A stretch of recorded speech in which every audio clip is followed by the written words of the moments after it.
அப்பத்தான் கடைக்கு எல்லா விதத்துலையும் உதவி பண்ணுறாங்க தமிழ்ச்செல்விக்காண்டி. தமிழ்ச்செல்வி பார்த்தா கடையை டிஃபன் கடையை ரெடி பண்ணிக்கிட்டு எல்லாம் பண்ணிக்கிட்டு இருக்காங்க. நீ உட்காரடி கொஞ்சம். அப்பதான் அதெல்லாம் தேவையில்லை அப்படிங்கல. என்னடி? ஐயோ அம்மாச்சி தேவையில்லை அம்மாச்சி, என்ன முறைய மாத்திரியா அம்மாச்சி அப்படின்னு சொல்லிட்டு, என் செல்ல அம்மாச்சி நீ எனக்கு அம்மாச்சி தான் அம்மாச்சி அப்படின்னு சொல்லிட்டு காய்கறி நறுக்கிறது என்ன எல்லா வேலையும் பண்ணுறாங்க. எங்கள் வீட்டு தெய்வத்தை வயிற்றுல வச்சுட்டு இவ்வளோ கஷ்டப்படுறியடி. ஐயோ அம்மாச்சி நான் இதெல்லாம் பண்ணால் எனக்கு நல்ல குழந்தை பிறக்கும், நீங்கள் கவலைப்படாதீங்க அப்படின்னு சொல்லிட்டு வேலையில் பார்க்குறாங்க. அங்கே வர்ற சில பல ரவுடிங்க எப்பவும் போல் வழக்கத்தை கையை நீட்ட பார்க்க, சரியான ஆளில் நம்ம பாட்டி சும்மா விடுமா என்ன? அம்மாச்சி என்ன பண்ணுது, அப்படியே அவங்க விரலை பிடிச்சி அப்படியே மடக்கி விடுது. என்னடா பண்ண போனேன்? இல்லை ஒரு ஏதோ ஒன்று வண்டு பூச்சி மாறிச்சு அதைத்தான் தட்டி விட்டேன் அப்படின்னு சொல்ல, அப்படியே பின்னாடி கையை வச்சு தட்டு பார்க்குறான். விட்டுவாங்களா பாட்டி? அவனை போட்டு தாக்கிடுறாங்க. பார்த்தா அடி நச்சு எடுத்துறாங்க. போலீஸுக்கு தகவல் சொல்லி உள்ளர பிடிச்சி போடணும் அப்படின்னு அம்மாச்சி என்ன பண்ணுது, போலீஸுக்கு காலை பண்ணு அப்படின்னு சொன்னால் கருப்பு என்ன பண்ணுறாங்க, இல்லை அம்மாச்சி இவங்க நாளை பண்ணு வெளில வந்துடுவாங்க, அப்புறம் நமக்கு தான் பிரச்சனை, விட்டு தள்ளுங்க மன்னிச்சு விடுவோம், டே போங்கடா அப்படின்னு சொல்லி விரட்டி விட்றாங்க. அப்பா நன்றிண்ணே, நான் அங்கிட்டு வரமாட்டேனே, நல்ல வேலைண்ணே, நீ சொன்னது சரிதானே, எங்களை மட்டும் உள்ளார போட்டிருந்தா நாங்கள் ஏதாவது பண்ணியிருப்போம், சூப்பர்ண்ணே, ஏ கிளவி நீ சும்மா ஓல்டு தான் அப்படின்னு போக டேங் அப்படின்னு வர்றாங்க. ஐயோ அப்படின்னு ஓடிடுறாங்க. தமிழ்ச்செல்வி பார்க்குது, சே ஏன் இப்படி நிறைய பேர் இருக்கிறாங்க, ஒன்றுமே புரியலை, இந்த ஆண்கள் இப்படித்தானா அப்படிங்கல. சரி விடுத்தம்ல நாங்களாம் இருக்கல, உனக்கு யார் எதுவும் பண்ண விட்டுருமா என்ன அப்படின்னு சொல்லிட்டு எல்லாரும் வர்றாங்க. எல்லாருக்கும் சாப்பாடு கொடுக்குறாங்க. நல்லா ஓடுதுங்க. அம்மாச்சி நீங்கள் வந்ததுக்கப்புறம் நல்லா போகுது அம்மாச்சி அப்படின்னு சொல்ல, அடி பாடி இவளை, அதெல்லாம் இல்லடி உன் கை ருசி, உங்கள் அம்மாவோட கை பக்குவம், அதான் உன் சந்தோஷமான முகம், இதெல்லாம் தாண்டி சேர்ந்து வியாபாரம் இல்லை அம்மாச்சி, நீங்கள் வந்த ராசி, சரி விடு ஏதோ ஒன்று அப்படின்னு சொல்லிட்டு இதுங்க வேலையில் பார்க்க ஆரம்பிக்குதுங்க. இங்கே மலர் அப்பப்போ தகவல் தெரிஞ்சுக்கிறாங்க. இங்கே கருப்பு இங்கேருந்து இங்கே வந்துடுறாரு, ஏன்னா போய் தொலைன்னு சொல்லி விரட்டி விட்டுறாரா சேது, அதனால் இங்கே தஞ்சம் அடைஞ்சிடுறாங்க. ஆலமர விழுதில் பறவைகள் தங்குற மாதிரி வேடந்தாங்கல் மாதிரி இங்கே தமிழ்ச்செல்வி எல்லாத்துக்கும் இடம் கொடுக்குது. எல்லாரும் வந்து தங்கிடுறாங்க. ஆனால் இவங்களுக்கு மட்டும்தாங்க லிமிட்டு, இன்னொரு ஆள் வரலாம், மலர் மோகனா கூட வரலாம், மற்ற யாருக்கும் இங்கே இடம் இல்லை. ஆனால் அவங்களாம் வரமாட்டாங்க, ஏன்னா இங்கே ராஜாங்க இருக்காருன்னு அந்த பொண்டாட்டி வராது. இங்கே சேது மாமா வீணா போயிடுவாருங்கிறக்காண்டி மலரும் அங்கே தான் இருக்கும்.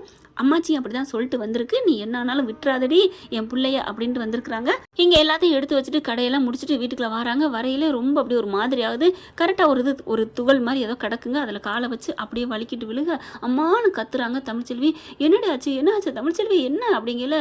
அம்மாச்சி வலிக்குது அம்மாச்சி அப்படின்னு சொல்லி கத்துறாங்க. காரை பிடிக்கிறாங்க, தூக்கிட்டு போகிறாங்க. நம்ம கருப்பு சும்மா சொல்லக்கூடாதுங்க, தங்கச்சியை தங்கமாக தாங்குறாருங்க. கூட பிறந்த அண்ணன் இருந்தால் கூட இப்படிலாம் இருக்க முடியாது. அதை பார்த்து அவங்க வசந்தியே பூரிச்சு போகிறாங்க.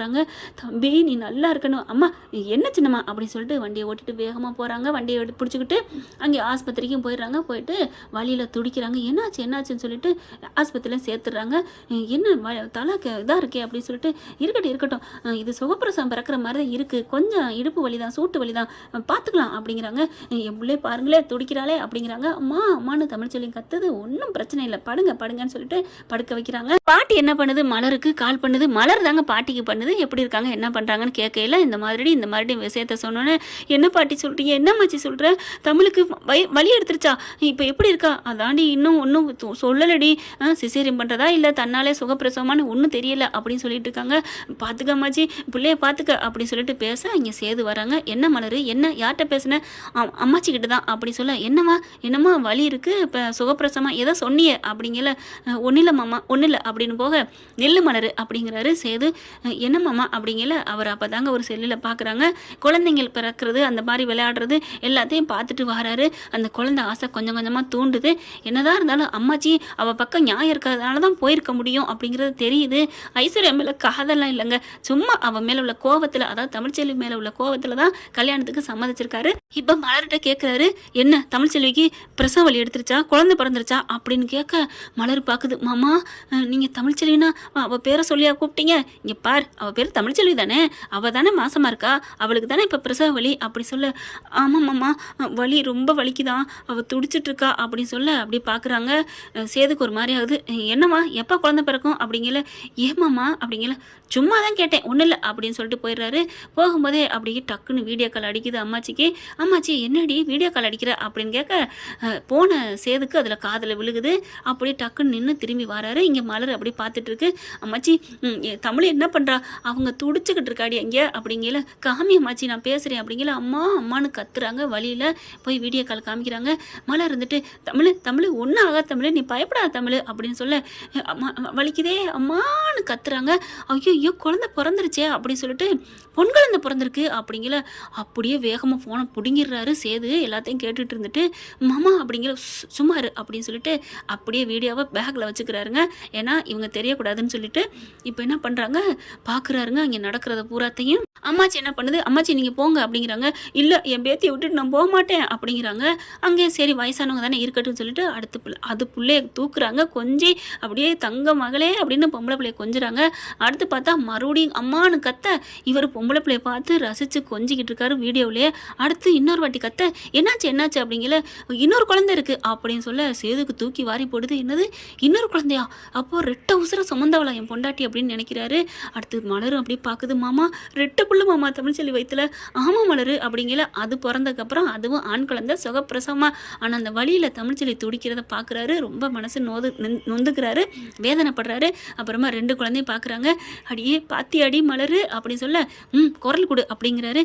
பார்த்தேன் அம்மாச்சி, எங்கடி உன் மூஞ்சியை காணா, அது அது அது அப்படிங்கல ஃபோன் ரிப்பேர்னு சொல்லு அப்படிங்கிறாரு. எனக்கு ஃபோன் தெரியல அம்மாச்சி, ரிப்பேராக இருக்குது, ஆனால் நீங்கள் தெரியுங்க அம்மாச்சி, நீங்கள் அப்படியே காமிங்க அம்மாச்சி அப்படிங்கிறாங்க. அடுத்து பிள்ளைய பார்க்குறாரு. அப்படியே சந்தோஷமாக இருக்குது. மலரு அப்படின்னு சொல்லிட்டு பிள்ளைய பார்த்துட்டு கட் பண்ணிடுறாங்க. மலரு அது ஏன் புள்ள, நான் அங்கே இருக்க விட மாட்டேன், எங்கள் அம்மாவை நான் தூக்கியே தீர்வேன் அப்படின்னு சொல்லிட்டு வேகமாக கிளம்புறாரு. மாமா சண்டையெல்லாம் போடாதீங்க மாமா, தாயிட்டு வந்து பிள்ளைய பிரிச்சிடாதீங்க. என்னது பிள்ளைய பிரிச்சிடாதீங்க, யார் சொன்னது, நான் பிரிச்சே தீர்வேன் அப்படின்னு சொல்லிட்டு கிளம்ப அப்படியே ஈஸ்வரி அந்த 3 குரூப்ஸும் வருதுங்க. வந்துட்டு சேது என்ன நடக்குது அப்படின்னு சொல்ல அங்கே எங்கள் அம்மா பிறந்திருக்கு, நான் போய் தூக்கிட்டு வர போகிறேன். ஐயோ வேணாம் சேது, அவளை வெட்டி விட்டாச்சு, அப்புறம் எதுக்கு போகிறேன், அவளை தானே வெட்டி விட்டேன், என் பிள்ளை இல்லையே, என் உசுறு என் அம்மா, நான் என் அம்மாவை தூக்கிட்டு வருவேன், அவள் வேணா ஆம்பளை பிள்ளைய வச்சுக்கட்டும் அப்படின்னு சொல்லி கிளம்ப எவ்வளோ கையை பிடிச்சி இழுக்கிறாங்க. ஆனாலும் மாட்டேன்னு சொல்லிட்டு கிளம்பிக்கிட்டு துள்ளிக்கிட்டு போகிறாரு. ராஜாங்கத்துக்கு போயிட்டு மாமா இந்த மாதிரி சேது போகிறான் அப்படிங்கிறாங்க. சேது பார்க்குறாங்க. சேது வேணாயா அப்படின்னு ராஜாங்க சொல்கிறாரு. இல்லை நான் அம்மாவை தூக்கிட்டு வரேன் அப்படிங்கல. பார்த்துப்பா எதுவும் பிரச்சனை வந்துடக்கூடாது அப்படிங்கல. சரிங்கப்பா ரொம்ப தேங்க்ஸ்ப்பா அப்படின்ட்டு ஓடுறாங்க. எப்போவுமே உன் சந்தோஷம் தான்டா எனக்கு அப்படின்னு ராஜாங்க சொல்ல, அட பாவி மாவனே கிளட்டு பேல, உன்னை என்னடா சொல்ல சொன்னேன், போகாதாடன்னு தடுப்பான்னு பார்த்தா இப்படி அனுப்பி வச்சுட்டு இருக்கானே அப்படின்னு 3 பேர் உள்ளுக்க போகிறாளுங்க. இப்போ என்ன ஆண்டி பண்ணுறது, பிள்ளைய தூக்கிட்டு வந்தா என்னை கட்டிக்க மாட்டாரு, அதான் நிச்சயம் முடிஞ்சிச்சு விடுவோமா என்ன, இவங்களே பெரியவங்க தலைக்கட்டு, இவங்கிட்டலாம் நம்ம சமாளிக்க முடியுமா, இப்போ அந்த பிள்ளைய தூக்க விடாமல் பண்ணணும், என்ன பண்ணலாம், இருடி அம்மா எவ்வளோ இருக்கேன் அப்படின்னு என்ன பண்ணுறாங்க, வேறு சிம்மு வேறு ஃபோனை போட்டு போலீஸுக்கு போனை போட்டு சொல்கிறாங்க. இந்த மாதிரி என் பிள்ளைய வந்து சேது வந்து தூக்கிட்டு போக பார்க்குறா, சீக்கிரம் வாங்க அப்படின்னு தமிழ்ச்செல்வி மாதிரியே பேசிடுதுங்க. இங்கே பார்த்தா அப்படியே வேகமாக போகிறாரு. போயிட்டு அம்மாச்சி அப்பதான் எங்கே என் பிள்ளை அப்படிங்கல.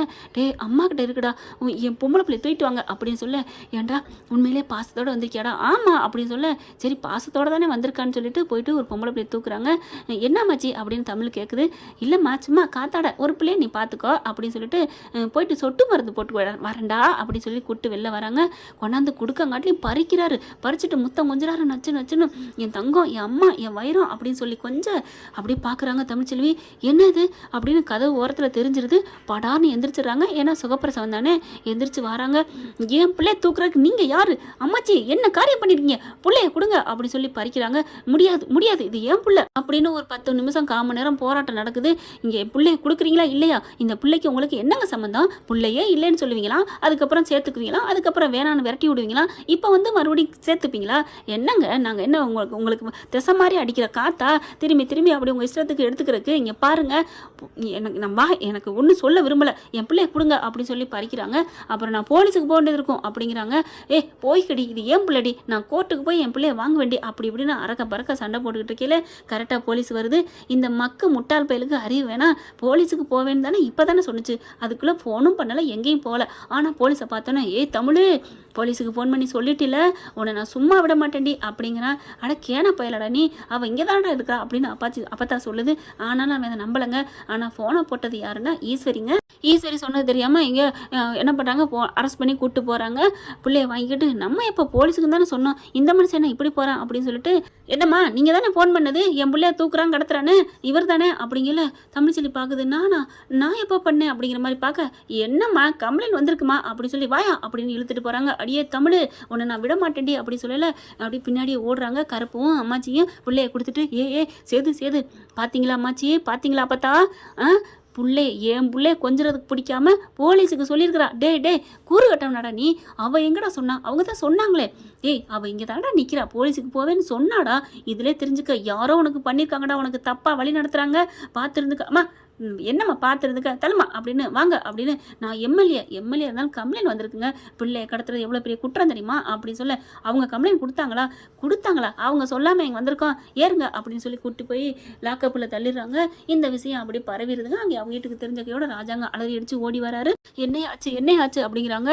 அவள் என்னை போலீஸில் கம்ப்ளைண்ட் பண்ணிட்டா, ஆனால் அவள் ஏன் கூட தான்ப்பா இருந்தா, எப்படிப்பா அவள் பண்ணியிருப்பா, என்னையா சொல்கிறேன், ஆமாப்பா அவள் போலீஸுக்கு போவேன்னு சொன்னா, அப்பா தாவும் கருப்பு மாமாவும் இதான் சொன்னாங்க, ஆனால் தமிழ்ச்செல்வி தான் சொன்னா, இது யார் தமிழ்ச்செல்வி தான் அந்த போலீஸும் கேட்டாங்க அப்படி சொல்ல, இது என்னப்பா அது, நம்ம வீட்டிலேருந்து ஏதோ அதிசயம் நடக்குது, மர்மமாக இருக்குது. ஏன்னா அன்னைக்கே அப்படி தான் தமிழ்ச்செல்வி பண்ணான்னு சொன்னாங்க, ஆனால் அவள் பண்ணலைங்கிறா. இப்போ அதே இருக்குன்னா அந்த போலீஸ்கார்ட்ட போகிறாங்க, ஏங்க அந்த நம்பரை கொடுங்க அப்படின்னு காமிச்சா, அது புது நம்பராக இருக்குது. இது புது நம்பராக இருக்கே, ஏங்க இது யாருன்னு செக்கப் பண்ணுங்க ப்ளீஸுங்க அப்படிங்கிறாங்க. ஏங்க என்னாச்சு, இது என் பொண்டாட்டி நம்பரே இல்லைங்க. என்னது தமிழ்ச்செல்வி உங்கள் பொண்டாட்டியா, அப்புறம் ஏன் அவங்க குழந்தைய கடத்துறேன்னு கம்ப்ளைண்ட் பண்ணாங்க, எங்க தமிழ்ச்செல்வியை ஃபோன் பண்ணாங்க, ஆமாங்க இங்கே பாருங்கள் ரெக்கார்டில் இருக்குது அப்படின்னு சொல்லிட்டு அந்த ரெக்கார்டை போட்டு காமிக்கிறாங்க. என் பிள்ளைய வந்து கடத்திட்டு பார்க்குறான், தூக்கிட்டு போகிறான் வந்து காப்பாற்றுங்க அப்படின்னு சொல்லி அதாவது கால் பண்ணுறாங்க. அந்த டயத்தை பார்த்தா, அதாவது சேது அங்கேருந்து கிளம்புனாரு பார்த்தீங்களா, கரெக்டாக அவர் கிளம்பு மேலே மணி கரெக்டாக அடிக்குது. மணி 9 மணி தான் அடிக்குது. ஆனால் இங்கே அந்த 9 மணிக்கு பேசியிருக்காங்க. நான் வந்து ஆஸ்பத்திரியில் இருந்தது 9:30 மணி, 9:30க்கு பண்ணியிருந்தா பரவாயில்ல சார், நான் இங்கே கிளம்புனதே 9 மணிக்கு எங்கள் வீட்டில் இருந்தேன் சார் அப்படிங்கிறாங்க. ஏங்க அவங்க தாங்க பண்ணியிருக்கிறாங்க, 9 மணிக்கு தான் சரியாக பண்ணியிருக்காங்க. ஐயோ 9 மணிக்கு அப்போ தாங்க புள்ள பிறந்து கண்ணே முழிக்கலங்க, அவள் மயக்கத்தில் இருந்தா அப்படின்னு சொல்லிட்டு அழுதுகிட்டே ஓடி வந்து சொல்கிறாரு. கருப்பு பார்க்குறாங்க, கருப்பு வந்துட்டியா அப்படின்ட்டு, மாமா தமிழ்ச்செல்வி மேலே எந்த தப்பும் இல்லை, அவள் அங்கே தான் இருந்தா, ஆனால் இது யாரோ விளையாண்டிருக்காங்க, தமிழ்ச்செல்வி குரல்ல யாரோ பேசியிருக்காங்க மாமா, புரிஞ்சுக்கங்க மாமா அப்படிங்கல சேதுக்கிட்ட போறாரு நம்ம ராஜாங்க. இங்கே பாரு சேது, கண்டிப்பாக நான் உன்னை வெளியில் எடுப்பேன், நீ பயப்படாத அப்படிங்கிறாங்க. அப்பா நான் அப்படிலாம் கடத்தலப்பா, இருந்தாலும் நான் தூக்கிட்டு வரத்தான் போனேன், ஆனால் இப்படி தமிழ்ச்செல்வி பண்ணலப்பா, அது எனக்கு நல்லா தெரியும்ப்பா அப்படிங்கிறாங்க. நீ பயப்படாமல் இரு, நான் பார்த்துக்கிறேன் அப்படிங்கிறாங்க. இப்போ கருப்பு என்ன பண்ணுறாரு, மாமா நீங்கள் நம்ம பிள்ளைய பார்க்கலையா, பார்த்துட்டு தமிழ்ச்செல்விட்ட பேசினா அவள் கண்டிப்பாக வாபஸ் வாங்குவா அப்படின்னு சொல்லையிலே என்ன பண்ணுறாங்க, ஃபோன் வருது. யாருன்னு பார்த்தா தமிழ்ச்செல்வி அப்பத்தா தான் பேசுது. அப்போ இருந்துட்டு நான் அந்த மாதிரி ராஜாங்க அம்மா பேசுகிறேன் சொல்லுங்கம்மா அப்படிங்கிறதா, என் பேத்தி பேசுங்க அப்படின்னு சொல்லிட்டு தமிழ்ச்செல்வி பேசுது. இங்கே பாருங்க, இதுதான் என்னோட குரல், இதுதான் என்னோட நம்பரு, நான் கம்ப்ளைண்ட் கொடுக்கவே இல்லை, அவர் பேரில் யாரோ கொடுத்துருக்காங்க வேணுக்குன்னு, அவர் நீங்கள் வந்து விடுதலை பண்ணுங்க, நான் கேஸ் அப்படியே கொடுத்ததாவே இருந்தாலும் நான் வாபஸ் வாங்குறேன் போதுமா அப்படின்னு தமிழ்ச்செல்வி சொல்கிறாங்க. அதை ஸ்பீக்கர்லேயும் போட்டு காமிக்கிறாங்க. அப்படியே ராஜாங்கம் சேது ஆடி போகிறாங்க. எவ்வளோ நல்லவளாக இருக்கா, நம்ம அவளை தப்பாக நினச்சிட்டோமே அப்படின்னு அப்படியே இதயத்தில் ஈட்டி இறக்குன மாதிரி அவங்களுக்கு ஒரு ஃபீல் வருது. அதுக்கப்புறம் சரி அவங்க கொடுக்கலன்னு சொல்கிறாங்க, சரி அப்படியே கொடுத்தாலும் நாங்கள் வாபஸ் வாங்குறேன்னு சொல்கிறாங்க, அதனால உங்களை நாங்கள் இப்போ விடுதலை பண்ணுறோம், இல்லைன்னு வச்சுக்கோங்க உங்களுக்கு எத்தனை வருஷம் 7 வருஷம் ஜெயில் தெரியுமா அப்படிங்கிறாங்க. அந்த பொண்ணு தமிழ்ச்செல்வி நீங்கள் தப்பிச்சிங்க பொழைச்சி போனீங்க போங்கயா அப்படின்னு சொல்லி விரட்டி விட்டுறாங்க. இவங்க அப்பனு மயனு வெளில வராங்க. கருப்பு வராரு. ஐயா நீ இன்னும் நல்லா புரிஞ்சுக்கோ, 9 மணிக்கு நீ பேசிட்டு கிளம்புனதுக்கு அப்புறம் தான் பண்ணியிருக்காங்க, நம்ம வீட்டிலேருந்து தாயா நடந்திருக்கு தப்பு, அதை போய் என்னென்ன அலசி ஆராய் அப்படிங்கிறாங்க. செம்ம காண்டரோட போகிறாருங்க. போயிட்டு சும்மா வெளுத்து வாங்குறாரு 3 பேர்த்தையும். நீங்கள் தானே இப்படி பண்ணதுன்ட்டு. என்ன ஃப்ரெண்ட், இப்படி போகத்தான் வாய்ப்புகள் இருக்குது, பார்க்கலாம் என்ன நடக்க போகுதுன்னு. இந்த பற்றி உங்களுக்கு பிடிச்சிருந்தா அவங்க பொண்ணான கையில் ஒரு லைக்கை போட்டு சப்ஸ்கிரைப் பண்ணி ஆதரவு கொடுங்க அன்பு உறவுகளே. Thank you friend. இந்த வீடியோ உங்களுக்கு பிடிச்சிருந்தா தயவு செய்து லைக் பண்ணுங்க. இன்னும் அப்டேட்ஸ்க்காக சேனலை சப்ஸ்கிரைப் பண்ண மறக்காதீங்க. நம்ம கிட்ட இருக்க எல்லா சேனல்ஸோட லேட்டஸ்ட் வீடியோ அப்டேட்ஸ்க்காக மேல ரைட் சைட்ல காட்டுற லிங்கை கிளிக் பண்ணி வாட்ஸ்அப் குரூப்ல ஜாயின் பண்ணுங்க. உங்களிடம் விடைபெறுவது நான் உங்கள் மெஹர்.